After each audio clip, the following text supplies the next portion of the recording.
মাধ্যমগুলো আপনারা ফলো করছেন, একটু বলবেন যে এই তথ্যের সত্যতা কতটুকু নিশ্চিত করা যায়? রাশেদ, ইসরায়েলে একতরফা যে অবরোধ সমুদ্র পথে এটি ভেঙে গাজায় মানবিক সহায়তা পৌঁছানোর যে প্রচেষ্টা ছিল গ্লোবাল স্মুথ ফ্লোটিলার, এটি এক প্রকার ব্যর্থই হয়েছে বলা চলে। 44টি নৌযানের একটি বাদে প্রায় সবগুলি কিন্তু এখন ইসরায়েলের কবজায়।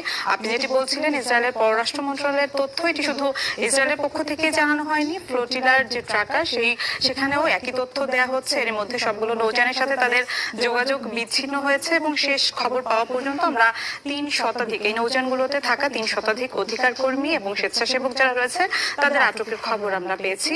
তাদেরকে এসব নৌযান থেকে আটক করে আশদোদ পোর্ট সিটি যেটি রয়েছে ইসরায়েলে সেখানে নিয়ে যাওয়া হচ্ছে এবং ইসরায়েলের পররাষ্ট্র মন্ত্রণালয় থেকে আসলে বলা হয়েছে যে সে আশদোদ বন্দর থেকে আসলে তাদেরকে ইউরোপে ফেরত পাঠানো বা পুনর্বাসনের যে প্রক্রিয়া